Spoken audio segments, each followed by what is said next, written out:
اس کے میوے نہیں کھاؤں گا۔ اور اگر وہ درخت میوے والا اور پھل والا نہیں ہے، پھلدار نہیں ہے، بلکہ بغیر پھل کے درخت ہے، تو پھر اس صورت میں یہ قسم محمول ہوگی اس کے قیمت پر ہوگی کہ اس کی لکڑیاں بیچ کر اس کی قیمت نہیں کھاؤں گا۔ اس سے اس کی مراد ثمن اور قیمت مراد ہوگی، کیونکہ وہ درخت پھلدار نہیں ہے۔ یہ مجاز ہے۔ یہ کیا ہے؟ مجاز۔ اب حقیقت تو متعاذر ہے، لہذا مجاز کی طرف رجوع ہوگا اور اس سے مراد مجازی معنی ہوں گے۔ لیکن اگر کوئی کھا لے آنس ہو جائے گا؟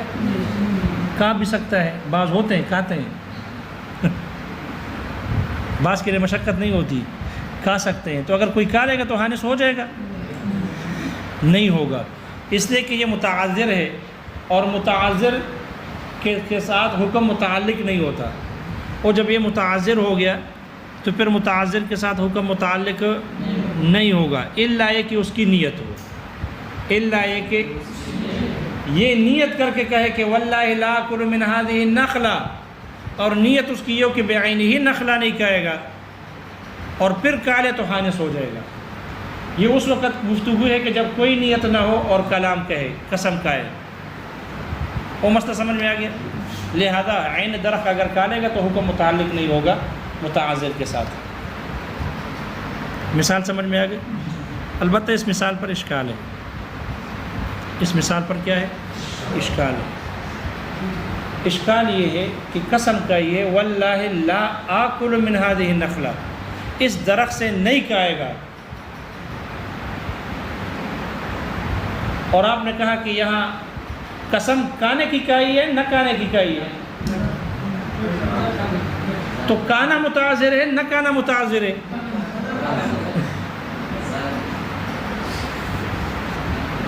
اس سے تو اس نے تو قسم کھائی ہے نا، واللہ لا آکل من هذه النخلہ، لا آکل، پھر آپ نے کہا کہ یہاں حقیقت متعذر ہے، اس لیے مجاز کی طرف رجوع ہوگا۔ تو بھائی اس نے تو قسم نہ کھانے کی کھائی ہے نہ کہ کھانے کی کھائی ہے، اور کھانا متعذر ہے نہ کہ نہ کھانا متعذر ہے، تو پھر آپ نے اس کو فوراً متعذر کیوں بنا دیا اور پھر مجاز کی طرف کیوں چلے گئے؟ اشکال سمجھ میں آ گیا؟ اس کا جواب یہ دیا ہے کہ یہاں لا آکلو، لا آکلو، اور اصول یہ ہے جب قسم کسی فعل نفی پر داخل ہو، قسم آ جائے فعل نفی پر، تو وہاں فعل منفی مراد ہوتا ہے۔ قسم جب کسی فعل نفی پر داخل ہو تو وہاں اس کلام سے مراد فعل منفی ہوتا ہے، اور یہاں فعل منفی آکلو ہے، لا آکلو ہے؟ آکلو ہے۔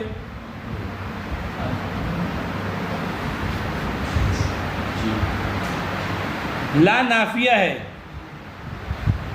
آکلو فعل منفی ہے، لا کی وجہ سے منفی ہو گیا،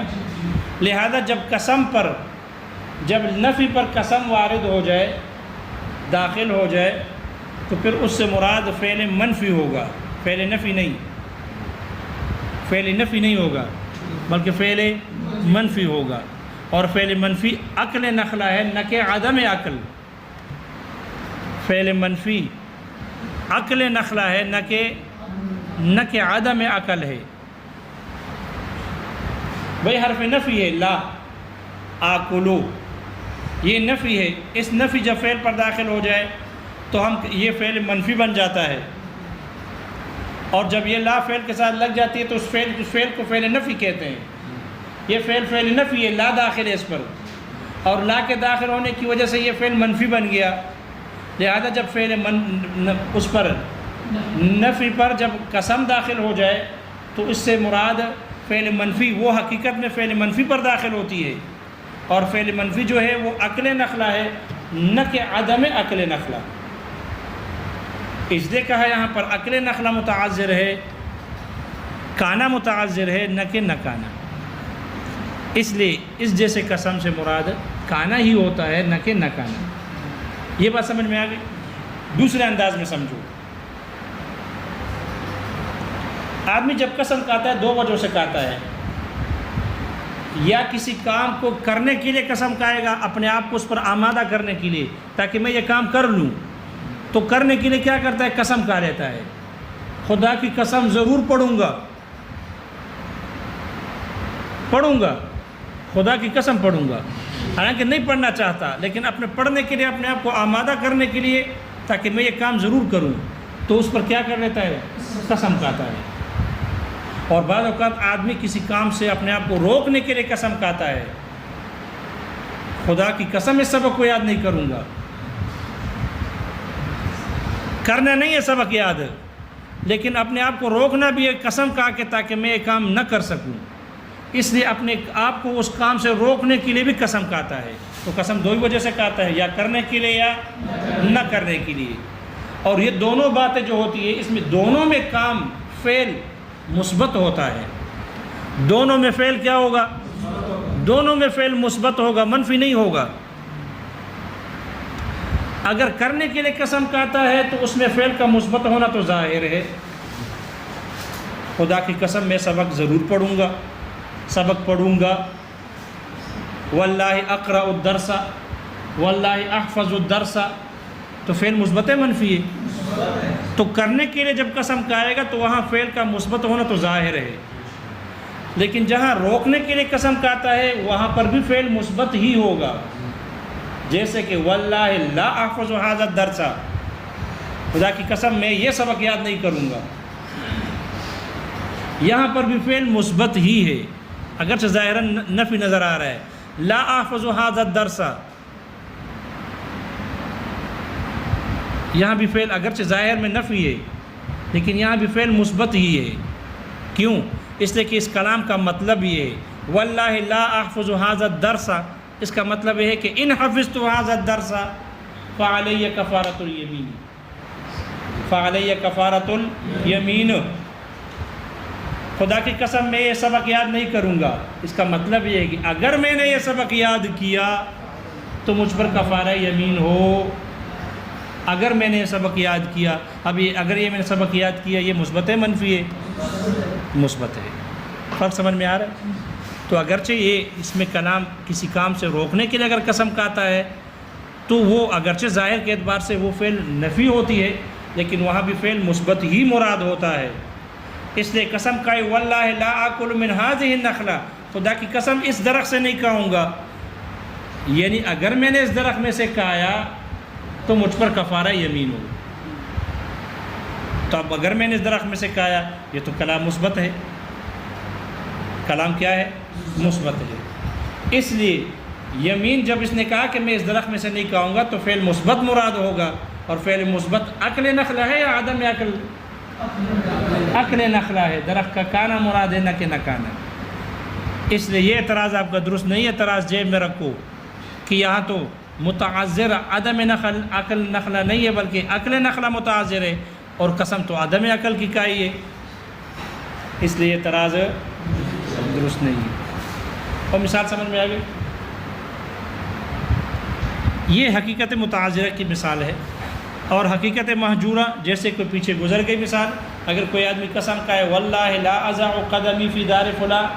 خدا کی قسم فلاں کے گھر میں اپنے قدم نہیں رکھوں گا، لہذا اس کا حقیقی معنی، حقیقت لغویہ تو یہی تھا کہ پاؤں رکھ کر خود باہر بیٹھ جائے۔ حقیقت محجورہ وہ حقیقت ہوتی ہے کہ جس تک پہنچنا بلا مشقت ہو سکتا ہے، لیکن لوگوں نے چھوڑ دیا اس کو، عرف نے اس کو چھوڑ دیا، لہذا جب عرف میں اس کو ترک کیا گیا، حالانکہ پہنچنا آسانی سے ہو سکتا ہے، اس لیے اس کلام کے حقیقی معنی پر عمل کرنا تو ممکن ہی ہے، آسان ہے کہ کوئی آدمی پاؤں ننگے پیر ان کے گھر میں رکھے اور خود چوکاٹ سے دروازے سے باہر بیٹھ جائے، ہو سکتا ہے نہیں ہو سکتا؟ بلا مشقت ہو سکتا ہے، لیکن اس طرح کے الفاظ سے عرف والوں نے حقیقی معنی کو ترک کر دیا، چھوڑ دیا ہے، اور عرف والے اس سے مراد دخول لے رہے ہیں۔ کیا لے رہے؟ دخول لے رہے، لہذا یہاں حقیقت چونکہ محجور ہے اس لیے، اور اس سے مراد عرف میں دخول مراد ہے، اس لیے اس کا یہ قسم دخول پر محمول ہوگی اور اس کی حقیقت محجور ہے۔ لیکن اگر کوئی حقیقت پر عمل کر لے،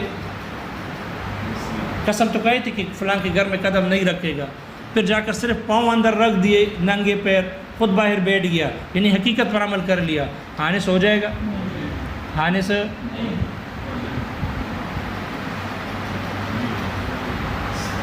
نیت کوئی نہیں اس کی، مطلق کلام ہے، پھر حقیقت تو محجور ہے نا، اور جب حقیقت متعذر ہو یا محجور ہو اس کے ساتھ حکم متعلق نہیں ہوگا، مجاز متعین ہے وہاں پر، اس لیے حقیقت پر عمل کرنے سے حانس نہیں ہوگا، الا یہ کہ نیت کرو، اس کی نیت یہ ہو کہ میرے حقیقت ہی مراد ہو، تو پھر پاؤں رکھنے سے حانس ہوگا، پھر دخول سے حانس نہیں ہوگا، پھر دخول سے حانس جوتے پہن کر داخل ہونے سے یا سوار ہو کر داخل ہونے سے حانس نہیں ہوگا۔ کوئی بات سمجھ میں آ گئی؟ یہ ہے حقیقت محجورہ۔ مصنف کہتے ہیں اسی وجہ سے چونکہ حقیقت جو محجور ہو وہ حکم رجوع مجاز کی طرف کیا جاتا ہے، یہی وجہ ہے کہ ہم نے کہا کہ اگر کوئی آدمی دوسرے کو وکیل بالخصومت بنا دے، وکیل بالخصومت بنا دے، تو اس صورت میں وکیل بالخصومت کی صورت میں رجوع مجاز کی طرف ہوگا، حقیقت پر عمل نہیں ہوگا، اس لیے کہ توکیل بالخصومت شرعاً محجور ہے، توکیل بالخصومت شرعاً محجور ہے۔ توکیل بالخصومت یہ ہے کہ اگر کوئی دو آدمی کے درمیان میں لڑائی ہے، ایک آدمی نے دوسرے پر کسی چیز کا دعویٰ کر لیا، مدعا علیہ نے اپنے کسی بندے کو وکیل بالخصومت بنایا کہ جاؤ تم مجھ سے روزانہ عدالت آنا جانا نہیں ہو سکتا، یہ ایسی عدالتیں ہیں کہ موت تک فیصلہ نہیں کرتے، اس لیے مجھے روزانہ یہ نوٹس آ جاتا ہے ہفتے مہینے میں، مجھ سے یہ نہیں ہو سکتا، آپ جاؤ میری طرف سے تو وکیل بالخصومت بن جاؤ اور جا کر میری طرف سے وہاں مدعی کے ساتھ لڑتے رہو، میں نے آپ کو وکیل بالخصومت بنایا، لڑنا ہے آپ نے، بس وہ جو کچھ کہے بولو میرا موکل نہیں جانتا، اس کو تو پتہ ہی نہیں ہے، نہیں اس نے نہیں کیا، اس نے پیسے نہیں لیے، آپ نے خواب دیکھا ہوگا، اس نے نہیں کیا، آپ نے یہ نہیں ماننا ہے کہ وہاں اس نے پیسے میں نے دیکھے تھے اس کے پاس پیسے لیے، ہاں اس معاہدے میں بھی تھا، اقرار نہیں کرنا، کیونکہ وکیل بالخصومت کا مطلب یہ ہے کہ لڑتے رہو، بس لا لا کہتے رہو، یہ اس کا حقیقی معنی ہے توکیل بالخصومت کا، اور مجازی معنی ہے جبکہ حقیقت یہ، اور اگر اقرار کر لے تو وہ حقیقت نہیں ہے، پھر وہ کیا ہوگا؟ وہ مجاز ہوگا، اگر اقرار کر لے تو مجاز ہوگا، کیونکہ حقیقت تو یہ کہ انکار کرتا رہے۔ یہ جو حقیقی معنی ہے یہ شرعاً محجور ہے، اس لیے کہ اللہ نے منع فرمایا ہے وَلَا تَنَازَعُوا، آپس میں ایک دوسرے سے نہ لڑو، لڑائی نہ کرو، تو یہ جو توکیل بالخصومت ہے یہ شرعاً محجور ہے، ممنوع ہے، شریعت نے ممنوع قرار دیا، تو جو شرعاً محجور اور ممنوع ہو وہ عرفاً محجور کی طرح ہے، وہ عرفاً جیسے قدم رکھنے کا حقیقی معنی عرف نے ترک کر دیا، تو جو شرعاً محجور ہوتا ہے وہ عرفاً محجور کی طرح ہے، اس لیے جو چیز شرعاً محجور ہوگی وہاں پر بھی اس پر عمل، حقیقت پر عمل نہیں ہوگا، مجاز کی طرف رجوع کیا جائے گا۔ اس لیے احناف کہتے ہیں چونکہ توکیل بالخصومت کا حقیقت محجور ہے شرعاً اور یہ عرفاً محجور کی طرح ہے، اس لیے حقیقی معنی ساقط ہے، مجاز کی طرف رجوع کیا جائے گا۔ مدعا علیہ کے وکیل کو دیکھنا چاہیے کہ اگر میرا موکل حق پر ہے تو لا لا کہتے رہے، اور اگر میرا موکل باطل پر ہے اور ناجائز کام کر رہا ہے تو جیسے وہ لا کہہ سکتا ہے، نعم بھی کہہ سکتا ہے، اقرار بھی کر سکتا ہے اپنے مدعا لے کے اپنے موکل کے خلاف اقرار بھی کر سکتا ہے۔ جبکہ امام شافعی رحمہ اللہ اور امام ظفر رحمہ اللہ یہ دونوں حضرات کہتے ہیں کہ نہیں، توکیل بالخصومت جب اس کو وکیلی بنایا خصومت کے لیے تو یہ اقرار نہیں کر سکتا، کیونکہ اقرار مصالحت اور مسالمت ہو جائے گی، اور اس کو مصالحت کے لیے تو نہیں بنایا وکیل، اس کو تو صرف لڑنے کے لیے وکیل بنایا، اور جو آدمی جس منصب کے لیے جس چیز کے لیے وکیل بنا دیا جائے تو وہ دوسرے میں مداخلت نہیں کر سکتا، دوسرے کام کا اختیار نہیں ہے اس کو، یہ اس کے دائرۂ وکالت میں آتا ہی نہیں ہے، اس کو صرف لا کے لیے وکیل بنایا کہ بس لا لا کہتے رہو۔ یہ نعم کہنا اور اقرار کرنا موکل کے خلاف یہ اس کے دائرۂ وکالت سے خارج ہے، اس کو حق ہی نہیں ہے، کر ہی نہیں سکتا۔ اس لیے امام شافعی رحمہ اللہ اور امام ظفر رحمہ اللہ فرماتے ہیں کہ وکیل بالخصومت کا حقیقی معنی ہی ہوگا، وہ لا ہی کہے گا، نام نہیں کہہ سکتا۔ جبکہ احناف کہتے ہیں کہ یہاں حقیقی معنی مہجور ہے،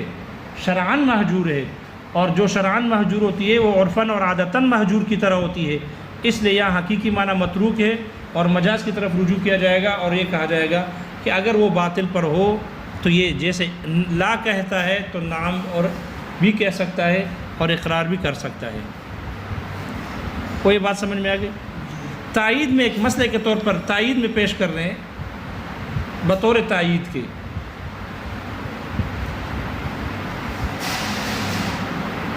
یہ تائیدی مسئلہ ہر وقت رہ جاتا ہے، پتہ نہیں کیوں۔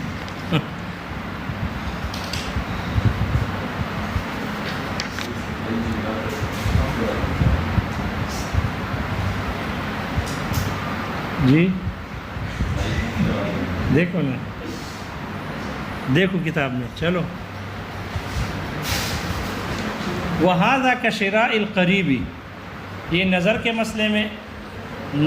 نظر اور یمین دونوں کا منعقد ہونا یہ ایسا ہی ہے جیسے کہ قریبی آدمی کا خریدنا۔ فَإِنَّهُ تَمَلُّكٌ بِصِيغَتِهِ، اس لیے کہ یہ صیغے کے اعتبار سے مالک ہونا ہے، وَتَحْرِيرٌ بِمُوجَبِهِ، اور یہ اپنے موجب اور مقتضا کی وجہ سے آزاد ہونا ہے۔ تحریر ہے، آزادی ہے، قریبی آدمی کو خریدنا۔ وَمِنْ حُكْمِ هَذَا الْبَابِ، اور اسی باب کے حکم میں سے ہے، یعنی حقیقت اور مجاز کے حکم اور باب میں سے یہ بھی ہے، ان العمل بالحقیقت متى امکن، حقیقت پر عمل کرنا جب تک ممکن ہوگا، سقط المجاز، و مجاز ساقط ہوگا، لأن المستعار لا يزاحم الاصل، اس لیے کہ جو مستعار اور مجاز ہوتا ہے، عاریت پر لی ہوئی چیز ہوتی ہے، وہ اصل کے مزاحم اور مقابل نہیں ہو سکتی۔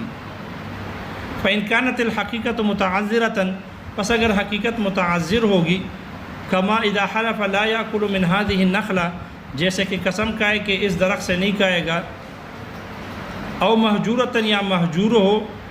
کما اذا حلف لا یضع قدمہ فی دار فلان، جیسے کہ وہ قسم کھائے کہ اپنے قدم فلاں کے گھر میں نہیں رکھے گا، سیر الی المجاز، تو لوٹا جائے گا مجاز کی طرف، رجوع کیا جائے گا مجاز کی طرف۔ وعلی ھذا قلنا، اسی وجہ سے ہم نے کہا، ان التوکیل بالخصومت ینصرف الی مطلق الجواب، توکیل بالخصومت یہ مطلق جواب کی طرف لوٹ جاتی ہے، لأن الحقیقت محجورۃ شرعاً، اس لیے کہ یہاں حقیقت شرعی طور پر محجور ہے، والمحجور شرعاً بمنزلۃ المحجور عادتاً، اور محجور شرعی عادتاً محجور کی طرح ہے، جیسے عادتاً محجور ہوتی ہے وہاں مجاز کی طرف رجوع کیا جاتا ہے، حقیقت میں بھی شرعی میں بھی ایسا ہی ہے۔ الا ترى، یہ مثال انشاءاللہ پھر ہو جائے گی۔